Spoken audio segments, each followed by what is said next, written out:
First, the highlights. Lagos State government steps up regulatory activities to ensure healthy food, beverages consumption to tackle cholera outbreak. Nigerian Army vows to punish suspected vandals of crude oil installations in Niger Delta region. And on the foreign scene, Russia summons United States ambassador over missile attack on Crimea. And in sports, Nigeria International attributes Super Eagles' performance to lack of passion, spirit of nationalism. Now the news in details. I am Timmy Dayo Anthony. The Lagos State government says it is stepping up regulatory activities to ensure healthy food and beverages consumption for the safety of its residents. Commissioner for Health, Akin Abayomi, said that is at the Lagos State multi-agency press briefing an update on the cholera outbreak in the state in Alausa, Ikeja, saying Lagos recorded 579 suspected cases, 43 laboratory confirmed cases, and 29 deaths in the last 2 weeks. The commissioner, who said 30 patients are currently on admission, attributed the reduction in the cases to the mechanism adopted by the Lagos State government.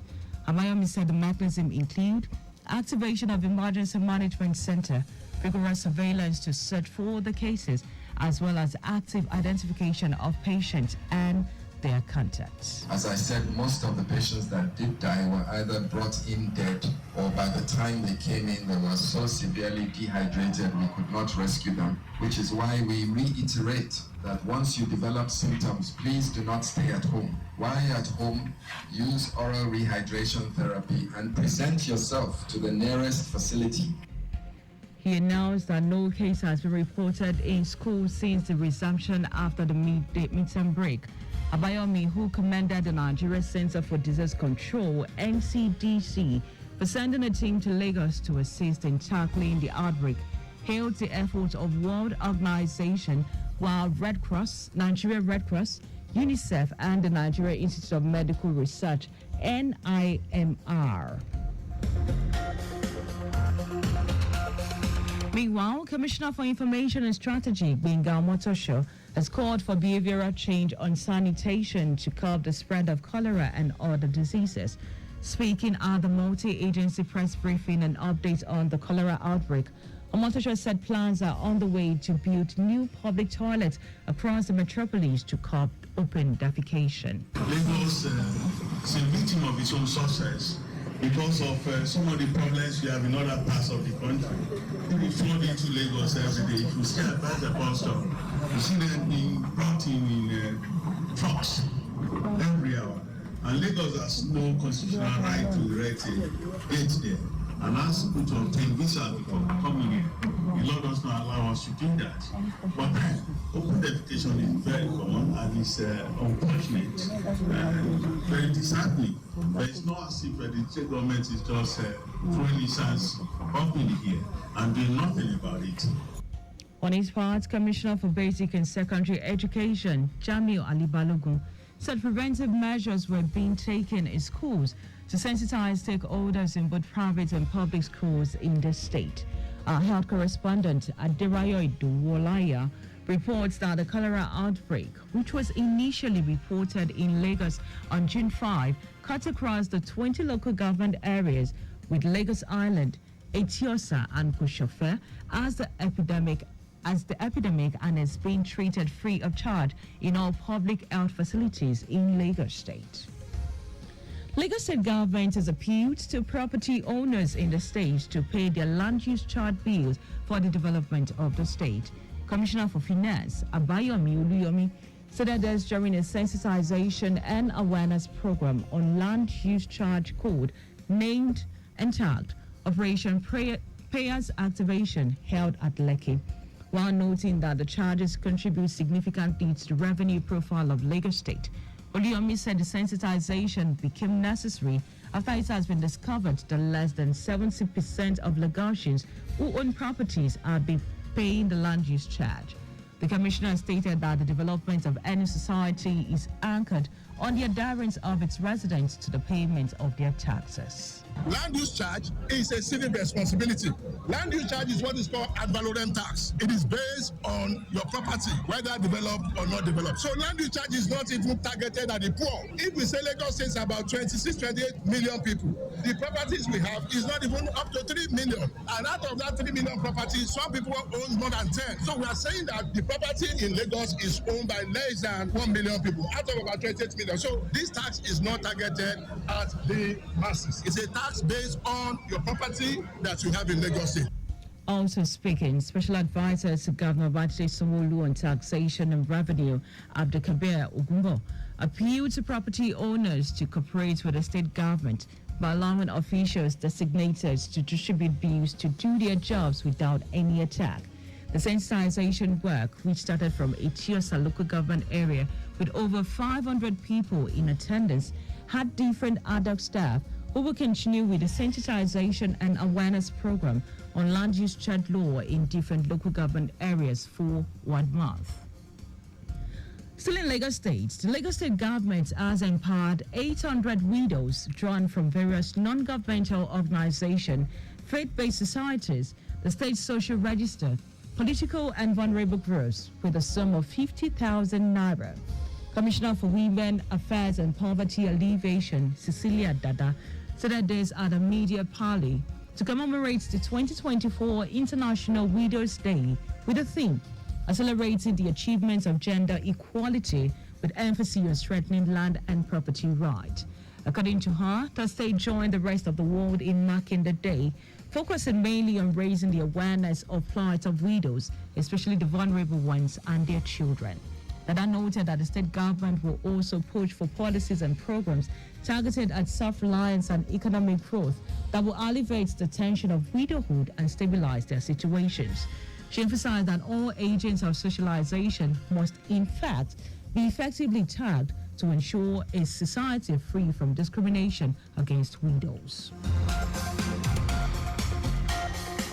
And now to the rest of the stories. The Nigerian Army has vowed to deal decisively with suspected criminals involved in the vandalization of crude oil installations in the Niger Delta region. General Officer Commanding 82 Division Hassan Dada said that shortly after an operation against suspected oil thieves at Isimiri Waterside in Oka local government area, Abia State. He revealed that 6 suspects were arrested in connection with illegal oil bunkering, noting that 14 illegal oil bunkering vessels laden with stolen crude oils were confiscated during the operations. But I will say the suspect had been handed over to the Nigeria Security and Civil Defense Corps for investigations and prosecution, added the Nigerian Army would not tolerate any form of sabotage to the economy of the country. Meanwhile, the Chief of Army Staff, Taoreed Lagbaja, has assured Nigerians that the Nigerian Army headquarters is committed to resolving all security issues in the country promptly. While delivering this remark at a roundtable with stakeholders in Abuja, Lagbaja stated that the Army will continue to operate without reservations to ensure the safety and security of the country. He also urged Nigerians to support and trust the Army and other security agencies in their effort to restore peace in the country. The Lagos State chapter of the All Progressive Congress, APC, has addressed recent news report about an alleged protest within the party, describing the event as a minor disturbance. APC spokesman in Lagos, Sheye Oladejo, said that the incident, which some persons have sensationalized, is far from a significant issue. Oladejo noted that since taking office, the state chairman, Cornelius Ojalabi, has consistently promoted peaceful coexistence among all party members across the state. He noted that his tenure has been marked by successful reconciliation of party factions, fostering unity within the party. According to him, the disturbance occurred during a meeting aimed at reconciling different party factions in the Alimosha local government area when uninvited thugs with ulterior motives infiltrated the meeting. He added that security agencies promptly intervened, bringing the situation under control. And now to foreign news. Russia has summoned United States Ambassador Lynn Tracy over a barbaric missile attack that hit a bridge in Crimea, killing at least 4, including children, and injuring 151 people. Kremlin spokesperson Dmitry Puzavik said the news conference at Moscow will react to the U.S. involvement.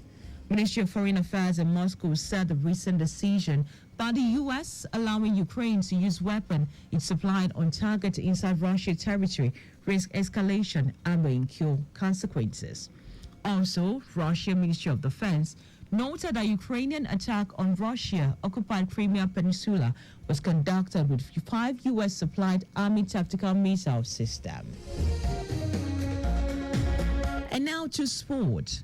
Nigerian international Brown Dayo has expressed that the current Super Eagles player attack lack passion and spirit of nationalism and are not desperate to defend the colors of Nigeria. Dayo made a stone in an X-Space conversation while he noted that the absence of a genuine leader in the present Super Eagles team is evident. Former West Brown Munich Albino star noted that the current Super Eagles lack real leadership that will help to propel team to a higher level. Still in sports, Governor of Lagos State Babajide Sanwo-Olu has expressed satisfaction with the participation of the grassroots players at the first World Tennis WTT Series in Sub-Saharan Africa, which took place in Lagos. Sanwo-Olu made a statement at the medals presentation of the 5-day epoch-marking event held at Teslim Balogun Stadium, Surulere. As a state that is committed to sports development, the governor averred that WTT contender will also trigger other sports to bring world top players to Lagos and rekindle all of the old glories in sport, not only in football but across all disciplines. Sanwo-Olu reiterated that the state is working assiduously on revamping sports facilities across the state, adding that the introduction of sports in school is another form of engagement for school children to participate in competition at the school level. Just before we go, ensure the registration mark on your vehicle is clear and visible at all times. You can follow us and like all our various social media platforms. X, Traffic Radio 961. Facebook, Lagos Traffic Radio 961 FM. Instagram, Lagos Traffic Radio 961. Subscribe and watch our news and program live on YouTube at Traffic Radio 961. You can also visit our website at trafficradio961.ng. Now, did you know that the Sanwo-Olu administration supported 152 businesses and persons in the tech ecosystem under the Lagos Innovation Program? You can get more details on Lagos State Government website. To end the news, here are the highlights of the major stories. Lagos State Government has promised to step up regulatory activities to ensure healthy food and beverages consumption for the safety of its residents. The Nigerian Army is bound to deal decisively with suspected criminals involved in the vandalization of crude oil installation in the Niger Delta region. We also told you that Russia has summoned the United States Ambassador Lynn Tracy over a barbaric missile attack that hit the bridge in Crimea, killing at least 4, including children, and injuring 151 people. And in sports, Nigerian international Brown Dayo has expressed that current Super Eagles player lack passion and spirit of nationalism and are not desperate to defend the colors of Nigeria. For contact with the newsroom, please send a message to info@trafficradio961.ng. The ends the news broadcast compiled by Sadiq Yusuf. I am Dayo Anthony. Many thanks for listening and do have a wonderful night.